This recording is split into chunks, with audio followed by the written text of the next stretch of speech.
அஞ்சல் அமைப்பு வழங்கும் பிரீமியம் தயாரிப்பு பின்வருவனவற்றில் எது? ஏ. பதிவு செய்யப்பட்ட கடிதம் ரெஜிஸ்டர்ட் லெட்டர். பி. வழக்கமான அஞ்சல் ரெகுலர் மெயில். சி. விரைவு அஞ்சல் ஸ்பீட் போஸ்ட். டி. அஞ்சலட்டை போஸ்ட் கார்டு. சரியான பதில் சி. விரைவு அஞ்சல் ஸ்பீட் போஸ்ட். 6. சரியான விடை. விரைவு அஞ்சல் ஸ்பீட் போஸ்ட் என்பது அஞ்சல் துறையால் வழங்கப்படும் ஒரு பிரீமியம் சேவையாகும். இது குறிப்பிட்ட காலத்திற்குள் கடிதங்களை வழங்க உத்தரவாதம் அளிக்கிறது. இதற்கு சாதாரண அஞ்சலை விட கூடுதல் கட்டணம் வசூலிக்கப்படுகிறது. நிலநடுக்கத்தின் அளவை அளக்க பயன்படும் கருவி எது? ஏ. நில அதிர்வுமானி சைஸ்மோகிராஃப். பி. நிலச்சரிவு லேண்ட்ஸ்லைடு. சி. எரிமலைவாய் வெண்ட். டி. சுனாமி. சரியான பதில் ஏ. நில அதிர்வுமானி சைஸ்மோகிராஃப். சரியான விடை ஏ. சோகஸ்மெலி நில அதிர்வுமானி சைஸ்மோகிராஃப் என்பது நிலநடுக்கத்தின் போது ஏற்படும் அதிர்வு அலைகளை பதிவு செய்து அதன் அளவை கணக்கிட பயன்படுகிறது. இது ரிக்டர் அளவுகோல் மூலம் நிலநடுக்கத்தின் தீவிரத்தை அறிய உதவுகிறது. மூடுபனி உருவாவதற்கான காரணம் என்ன? ஏ. மழைத்துளிகள் உறைதல். பி. நீராவி படிப்படியாக வெப்பமடைதல்.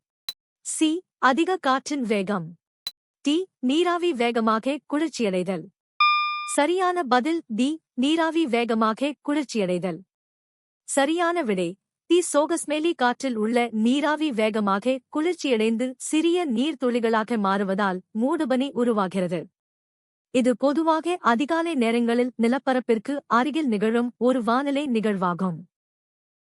வரைபட மரபுகளின்படி ஆசிரியரின் பெயர் எங்கு காணப்பட வேண்டும்? ஏ. கீழ் வலதுபுறம் பாட்டம் ரைட். பி. மேல் இடதுபுறம் டாப் லெஃப்ட். சி. மேல் வலதுபுறம் டாப் ரைட். டி. கீழ் இடதுபுறம் பாட்டம் லெஃப்ட். சரியான பதில் டி. கீழ் இடதுபுறம் பாட்டம் லெஃப்ட். 3. சரியான விடை. வரைபட மரபுகளின்படி வரைபடத்தை உருவாக்கியவர் அல்லது ஆசிரியரின் பெயர் பொதுவாக கீழ் இடது மூலையில் குறிக்கப்பட வேண்டும். இது வரைபடத்தின் நம்பகத்தன்மை மற்றும் அதன் மூலத்தை அடையாளம் காண உதவுகிறது. ஆஸ்ட்ராலைட்டுக்கான சரியான பொருத்தம் என்ன? A. African African. B. Asian Asian.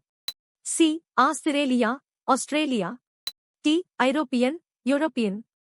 சரியான பதில் சி. Australia Australia. 5. சரியான விடை. சி. சோகஸ்மெலி ஆஸ்ட்ராலைடு என்பது ஆஸ்திரேலியாவின் பூர்வீக குடிமக்களை குறிக்கும் ஒரு மானுடவியல் வகைப்பாடாகும். இவர்கள் பொதுவாக கருமையான தோல் மற்றும் சுருள் முடி கொண்டவர்களாக காணப்படுகின்றனர். கிரீன்லாந்தில் காணப்படும் பாறைகளின் மதிப்பிடப்பட்ட வயது என்ன? ஏ. 3.9 பில்லியன் ஆண்டுகள். பி. 3.9 மில்லியன் ஆண்டுகள். சி. 39 பில்லியன் ஆண்டுகள். டி. 390 மில்லியன் ஆண்டுகள். சரியான பதில் ஏ. 3.9 பில்லியன் ஆண்டுகள். சரியான விடை. கிரீன்லாந்தில் உள்ள இசுவா பகுதியில் கண்டறியப்பட்ட பாறைகள் சுமார் 3.9 பில்லியன் ஆண்டுகள் பழமையானவை என ஆய்வுகள் தெரிவிக்கின்றன. இவை பூமியின் ஆரம்பகால புவியியல் வரலாற்றை புரிந்துகொள்ள உதவுகின்றன. இந்தியாவின் நில எல்லையின் தோராயமான நீளம் என்ன? A. 15,200 kilometre 15,200 kilometre. B. 7,516.6 kilometre 7,516.6 kilometre.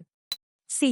4,156 kilometre 4,156 kilometre. D. 106 kilometre 106 kilometre. சரியான பதில் ஏ. 15,200 கிலோமீட்டர் 15,200 கிலோமீட்டர். சரியான விடை ஏ. இந்தியாவின் நில எல்லை சுமார் 15,200 கிலோமீட்டர் நீளம் கொண்டது. இது வடமேற்கில் பாகிஸ்தான் முதல் கிழக்கில் மியான்மர் வரை பரவியுள்ளது. இது உலகின் மிக நீண்ட நில எல்லைகளில் ஒன்றாகும். வண்டல் மண்ணில் பயிரிடுவதற்கு எந்த பயிர்கள் மிகவும் பொருத்தமானவை? ஏ. காபி மற்றும் தேயிலை. பி. ரப்பர் மற்றும் பாமாயில். சி. கரும்பு சணல் அரிசி மற்றும் கோதுமை. டி. ஆலிவ் மற்றும் திராட்சை. சரியான பதில் சி. கரும்பு சணல் அரிசி மற்றும் கோதுமை. சரியான விடை வண்டல் மண் மிகவும் பலமானது மற்றும் அதிக ஈரப்பதத்தை தக்கவைக்கும் திறன் கொண்டது, எனவே கரும்பு, சணல், அரிசி மற்றும் கோதுமை போன்ற பயிர்களுக்கு இது மிகவும் ஏற்றது. இது நதி பள்ளத்தாக்குகளில் அதிக அளவில் காணப்படுகிறது. ஒரு புள்ளிடத்தி வரைபடத்தில் ஒவ்வொரு புள்ளியும் எதை குறிக்கிறது? ஏ. ஒரு குறிப்பிட்ட உயரம், a specific elevation. பி. ஒரு எண் தரவு மதிப்பு, numeric data value.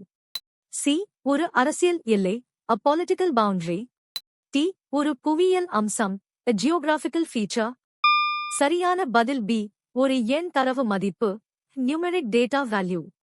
7. புள்ளிடத்தி வரைபடத்தில் ஒவ்வொரு புள்ளியும் ஒரு குறிப்பிட்ட எண்ணிக்கையிலான தரவு மதிப்பை குறிக்க பயன்படுகிறது. உதாரணமாக, ஒரு புள்ளி 1000 நபர்களை குறிப்பதாக கொண்டு மக்கள் தொகை பரவலை விளக்கலாம். வறட்சியை தடுப்பதற்கான நீண்டகால தடுப்பு நடவடிக்கைக்கு ஒரு உதாரணம் என்ன? ஏ. நீர் விநியோகத்தை முறைப்படுத்துதல். பி. தாவரப்பாசன வசதிகளை அதிகரித்தல். சி. நீரை இறக்குமதி செய்தல். டி. செயற்கை மழை பொழிய வைத்தல். சரியான பதில் பி. தாவரப்பாசன வசதிகளை அதிகரித்தல். சரியான விடை பி. சோகஸ்மெலி தாவர பாசன வசதிகளை அதிகரிப்பதன் மூலம் மண்ணின் ஈரப்பதம் காக்கப்பட்டு நிலத்தடி நீர்மட்டம் உயர்கிறது. இது வறட்சியை நீண்ட கால அடிப்படையில் தடுக்கிறது. காடுகள் வளர்ப்பும் இதில் முக்கிய பங்கு வகிக்கிறது. புவியின் மேற்பரப்பில் செயல்படும் விசைகள் எவ்வாறு அழைக்கப்படுகின்றன? ஏ. நில அதிர்வு விசைகள், seismic forces. பி. புற விசைகள், exogenic forces. சி. அக விசைகள், endogenic forces. டி. புவித்தட்டு விசைகள், tectonic forces. சரியான பதில் பி. புற விசைகள், exogenic forces. சரியான விடை பி. சோகஸ்மெலி புவியின் மேற்பரப்பில் சூரிய ஆற்றல் மற்றும் ஈர்ப்பு விசையினால் செயல்படும் விசைகள் புற விசைகள் என்று அழைக்கப்படுகின்றன. இவை வானிலை சிதைவு மற்றும் அரித்தல் மூலம் நிலப்பரப்பை சமன்படுத்தும் பணியைச் செய்கின்றன.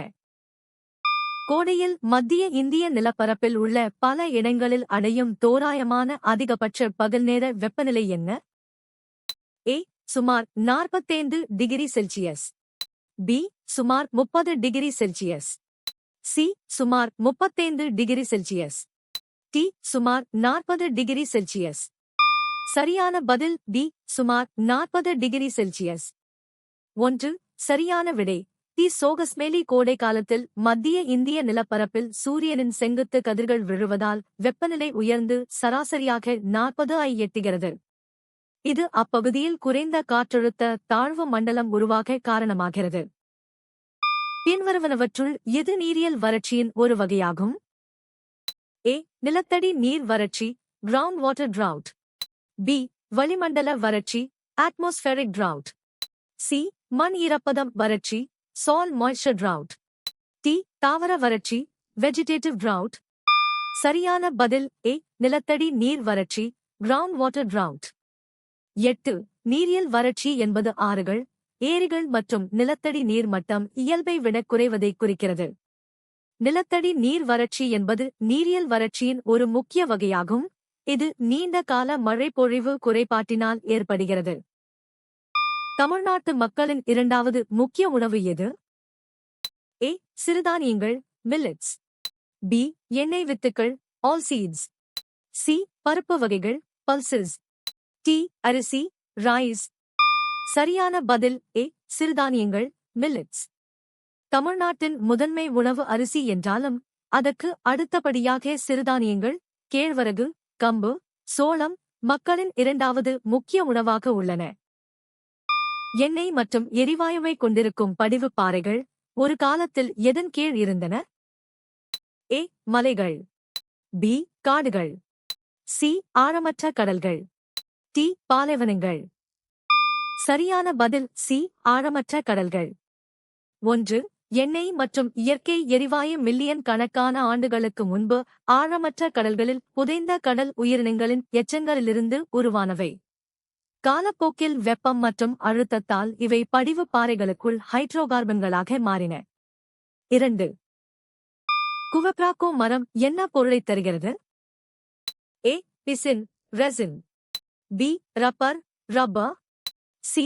Tannin, tannin. டி. மரப்பால், லாட்டெக்ஸ். சரியான பதில் சி. Tannin, tannin. குவெப்ராக்கோ மரத்திலிருந்து டானின் என்ற வேதிப்பொருள் எடுக்கப்படுகிறது. இது தோல் பதனிடும் தொழிலில் மிக முக்கியமானது.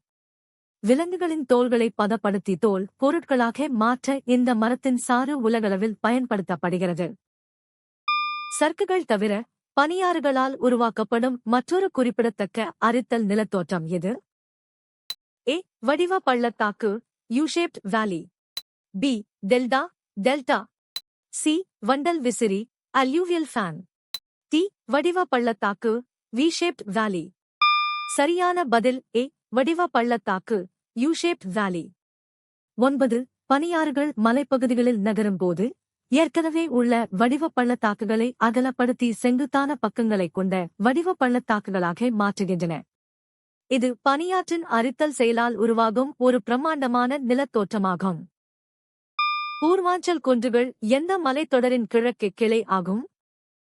ஏ. Andes, Andes. B. Alps, Alps. C. Rockies, Rockies. D. Imayamalai, Himalayas.